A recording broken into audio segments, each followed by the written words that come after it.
ఇది రాజకీయాల్లో ఆస్కారం ఉంటే ఎవడు అసలు ప్రతి సంవత్సరం పవన్ కళ్యాణ్ ఈ మామూలుగా అసలు ఆస్కార్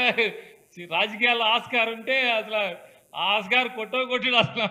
ఇట్లా ఇంకెవడో దరిదాపుల్లో కూడా నో నామినేషన్స్ ఆవిర్భావ సభ మొత్తం కంటే 4-5 పోటీలు ఉంటాయి కదా ఆ 4-5 పోటీలో ఆవిర్భావ సభ లేకపోతే మంగళగిరి సభ ఈ సభ ఇప్పటం సభ బందర సభ ఇవే వస్తాయి కాంపిటీషన్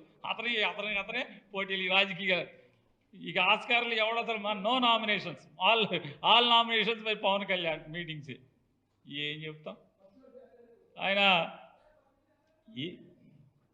ఏం చెప్తాడు రాజకీయాల గురించి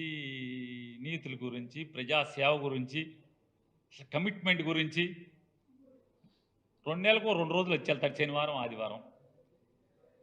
ఈయన రాజకీయాల గురించి కమిట్మెంట్ల గురించి మాట్లాడు చెప్పిన తెల్లారు విమానం ఎక్కి దాంతోపాటు గాలిలో కలిసిపోతాయి ఆ మాటలన్నీ విమానం ఎక్కువ వస్తాడు దిగుతాడు తప్పేం లేదు డబ్బులు ఉన్నాయి యాక్షన్ చేస్తున్నాడు 50 కోట్లు తీసుకుంటున్నాం తప్పేం లేదు 50 కదా 70 తీసుకో 90 తీసుకో మాకేం ఈర్చలేదు కాబట్టి ఇక్కడ మాట్లాడిన మాటలు విమానంలో ఎక్కంగానే అవి కూడా గాలిలో కలిసిపోతున్నాయని చెప్తున్నాం అంతే